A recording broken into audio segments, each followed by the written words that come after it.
इस्तीफा हो गया है, लेकिन हमारी दो और मांगे। ऐसे नहीं जाएंगे। कॉकरोच है, एक बार घुसता है तो निकलता नहीं है कॉकरोच। धर्मेंद्र प्रधान का इस्तीफा तो हो गया, लेकिन जिन बच्चों ने सुसाइड करी है 1 करोड़ का मुआवजा उन सारे परिवारों को। और दूसरा, ये जो पुलिस वाले गुंडों ने हरकत करी थी 20 तारीख को, उसके ऊपर पुलिस वालों के ऊपर एक्शन तो होना ही चाहिए। डीसीपी संदीप लांबा, एसीपी अजय शर्मा, सचिन शर्मा, ये जो लाठियां चलाई है ना आपने अमित शाह और मोदी के नाम पर, 20 जुलाई के बाद और 20 जुलाई से जितने भी स्टूडेंट्स के ऊपर केसेस किए गए वो सारे के सारे वापस होने चाहिए। अभी एक इस्तीफा हुआ है, याद रखना, कॉकरोच से पंगा नहीं लेना है। This is how a democracy should be. ये लोकतंत्र है, ये लोकतंत्र है। তারা আরো দুটো দাবি, সেই দাবি পূরণের শর্ত দিচ্ছেন, যে দুটো দাবি ইতিমধ্যেই আলোচনা হয়েছে গতকাল জেপি নাড্ডা এবং জিতেন্দ্র সিং এর সঙ্গে, এবং কালকে ইঙ্গিত দিয়েছিলেন এই ককরোচের সৌরভরা, যে প্রায় মেনেই নেওয়া হয়েছে। আজকে বৈঠক থেকে এই দুটো দাবি মেনে নেওয়া হয় কিনা সেদিকেই নজর থাকবে। কিন্তু আমি অনির্বাণের কাছে যাব, একটা কিন্তু আমি রেখে দিচ্ছি, যে এই ককরোচ জনতা পার্টি, যেটা একটা আন্দোলন, যেটা কোনো পার্টি নয়, নিট কেলেঙ্কারির বিরুদ্ধে লড়াই করার জন্যই গড়া হয়েছিল, এরা কি এখানেই থেমে যাবে? কি মনে হয় তোমার? দেখো আয়র, আমি এখানেই ধর্মেন্দ্র প্রধানের ইস্তফাপত্রের দুটো জায়গায়, দুটো অংশে তোমার দৃষ্টি আকর্ষণ করব এবং তোমার মাধ্যমে আমাদের দর্শকদেরও দৃষ্টি আকর্ষণ করব। লম্বা ইস্তফাপত্র আমি বেছে নিচ্ছি একটি জায়গা, দেশের তরুণ সমাজ যেন বিভ্রান্তির জালে আটকে না পড়ে, সেটাই আমার সংকল্প। আজ সকালেই মোহন ভাগবতের যে বাইট আমরা প্লে করছিলাম, বারবার দেখাচ্ছিলাম, মনে আছে? সেখানে ছিল যে ভুল ভুলাইয়া, মিস ইনফরমেশনের ভুল ভুলাইয়া। তো সেখানে তিনি ওই একই কথা বলছেন, বিভ্রান্তির জালে আটকে না পড়া। আর কি বলছেন? বলছেন একজন ভারতীয় শিক্ষার্থীর ভবিষ্যতে যাতে আইনি জটিলতায় জড়িয়ে না পড়ে। এদের দাবি কি অভিজিৎ দীপকেদের? কোনো এফআইআর থাকবে না শিক্ষার্থীদের নামে, তাই তো? এখানে কিন্তু একটা ইঙ্গিত আছে যে শিক্ষার্থীদের নামে যদি এফআইআর হয়ে থাকে, সম্ভবত সেই এফআইআর উইথড্র করার পথে যাচ্ছে কেন্দ্র সরকার, অথবা যদি সেই এফআইআর করার কোনো চিন্তা ভাবনা থাকে তাহলে সেটা চিরতরে জল পড়ে যাচ্ছে। কিন্তু এই যে কিন্তুটা কথা তুমি বলছিলে, এখান থেকেই পরের কথাটা। ধর্মেন্দ্র প্রধানের ইস্তফাপত্রে এটাও আছে, দেশবিরোধী শক্তি যাতে এর সুযোগ নিতে না পারে, জাতীয় ঐক্য বজায় থাকে। ঠিক এখান থেকেই পরবর্তী কিন্তুটা। এই যে ককরোচ জনতা পার্টির মতো অরাজনৈতিক আন্দোলন, সো কল্ড, যারা বলেন তাদের কোনো রাজনীতি নেই, কিন্তু বাংলাদেশে তারা দেখিয়েছে তাদের কত ঘৃণ্য রাজনীতি থাকতে পারে, এবং তাদের এই ঘৃণ্য রাজনীতির পিছনে কতখানি বিদেশি শক্তি এবং জেহাদি শক্তির মদত থাকতে পারে, যারা দেশের ঐক্য অখণ্ডতা পর্যন্ত তাকে ঐক্য অখণ্ডতাকে পর্যন্ত প্রশ্নের মুখে ফেলে দিতে পারে। সেখানে কিন্তু জাতীয় ঐক্যের কথাটা লেখা রয়েছে ধর্মেন্দ্র প্রধানের ইস্তফাপত্রে। ফলে এই দাবিগুলো পূরণ হয়ে যাওয়ার পর একজন শিক্ষার্থীর বিরুদ্ধে এফআইআর থাকবে না, কিন্তু যে সমাজ বিরোধীরা পুলিশকে আক্রমণ করেছে, যাদের আক্রমণে পুলিশকে গুরুতর আহত হয়ে ট্রমা কেয়ারে ভর্তি হতে হয়েছে দিল্লিতে, অথবা কলকাতাতে যারা কালকে যে শক্তিকে আমরা রাস্তায় নামতে দেখেছি, এদের বিরুদ্ধে কি হবে? এদের বিরুদ্ধে ব্যবস্থা নিলে কি এরা আবার আন্দোলনে বসে পড়বে?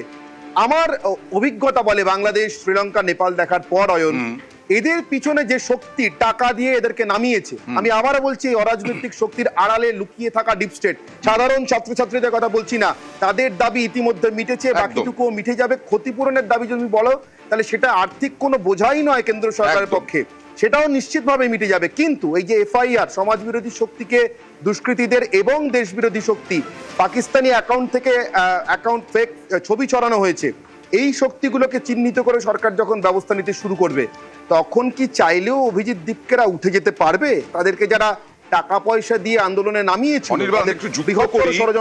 তিনটে দাবির কথা বলছিল, সেই দাবির প্রথম দাবিটা টিক মার্ক দেওয়া আছে এক্স হ্যান্ডলে, cockroach is back, cockroach CJP's demand roster has been updated. এই যে এক্স হ্যান্ডেল, সেখানে একটা চতুর্থ দাবি তারা করছে। কি দাবি? প্রকাশ্যে অ্যাপোলজি, ক্ষমা চাইতে হবে র‍্যাফ এবং দিল্লি পুলিশ, সেটাও পেন্ডিং বলছে। এই প্রকাশ্য ক্ষমা চাওয়ার কোনো দাবি কি গতকাল ছিল? না। সৌরভ দাসের বাইট যদি আমরা প্লে করি গতকাল, দেখবে সেখানে এরকম কোনো দাবি নেই। বৈঠক থেকে বেরিয়ে আসার পর যে তিনটে শর্তের কথা তারা বলেছিল, যে তিনটে শর্ত পূরণ হবে কি হবে না তার উপর নির্ভর করবে তারা কি করবে।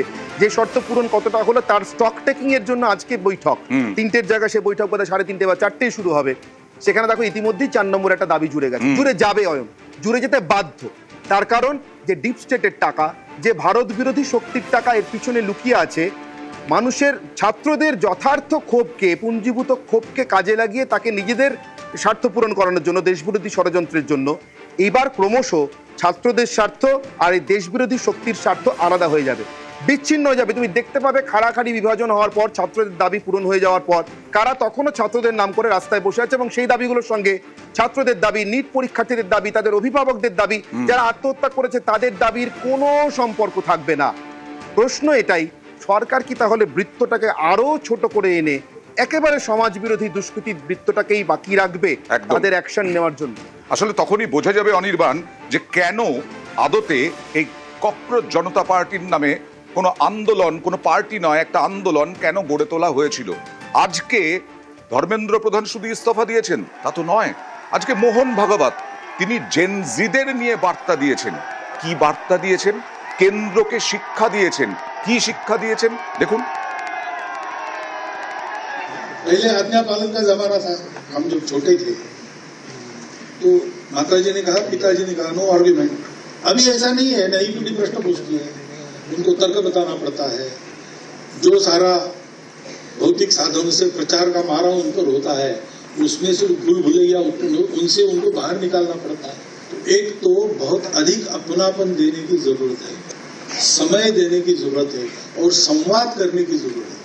डिक्टेशन नहीं, डिस्कशन, ऑर्डर नहीं, कॉन्सेंसस। अपने बच्चों की परवरिश पहले 12 साल तक अपने हाथ में रहती है। हम कुछ उनको बताएंगे कि नहीं, तो हम सीखेंगे कि नहीं, हमें जानकारी लेंगे कि नहीं। संस्कार जो होते हैं वो इस आत्मीयता में से, संवाद में से होते हैं, उदाहरण में से। আর আমাদের দেশ নেপাল নয়, আমাদের দেশ বাংলাদেশ নয়। জেনজিদের বিরাট ক্ষমতা। ঠিকই, আমি অনির্বাণের কাছে যাব, যেটা বলছিলাম, আমাদের দেশ বাংলাদেশ নয়, আমাদের দেশ নেপাল নয়, বৃহত্তর গণতন্ত্র দেশ, বিশ্বের মধ্যে বৃহত্তর গণতান্ত্রিক দেশে কখনো এটা সম্ভব এই বাংলাদেশের মতো পরিস্থিতি তৈরি করা, নেপালের মতো পরিস্থিতি তৈরি করা? তাই সম্ভব নয় অয়ন, এবং সম্ভব নয় বলেই ডিপ স্টেট, ওরা অনেকগুলো রাজনৈতিক স্বার্থ জড়িত আছে, তাদের তাদের তাদের মতো করে তাদের দেশে কিছু তাদের বাধ্যবাধকতা আছে তাদের স্বার্থ পূরণের জন্য। ভারতকে ঘিরে বৃহত্তর ভারতের দীর্ঘকালীন রাজনৈতিক স্থিরতাকে আঘাত করবার জন্য দীর্ঘদিন এদেশে কোয়ালিশন পলিটিক্স নেই, সরকারের স্থায়িত্ব আছে, এবেলা ওবেলা সরকার নড়বড় করে না, একপাতিত 2 জন সাংসদ 3 জন সাংসদের হুমকিতে।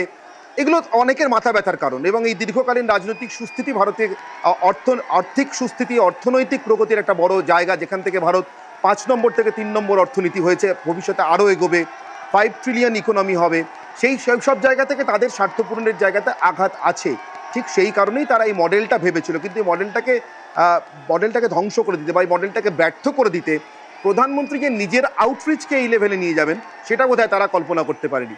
এরকম একটা আবহে ইতিমধ্যেই আমার ধারণা অয়ন, যদি আমরা সোশ্যাল মিডিয়ার প্যাটার্ন কিছু ফলো করতে পেরে থাকি, প্রধানমন্ত্রীর ভিডিও পোস্টের পরে 1 মিলিয়ন ফলোয়ার বেড়ে যাওয়া ঠিক স্পষ্ট করে দিয়েছে, এবং আজকের এই পদক্ষেপগুলোর পর আরও স্পষ্ট করে দেবে ছাত্রদের স্বার্থ কোথায় আলাদা, এবং ছাত্রদের স্বার্থকে কাজে লাগিয়ে বিদেশি শক্তি বা ডিপ স্টেটের ষড়যন্ত্রের স্বার্থ সেটা কোথায় আলাদা। এবং এই দুটোকে আলাদা করতে পারলে, যেটা আমি বলছিলাম, মাঠটাকে, বৃত্তটাকে ছোট করে আনতে পারলেই সরকারের পরবর্তী কাজটা অনেক সহজ হয়ে যাবে অয়ন।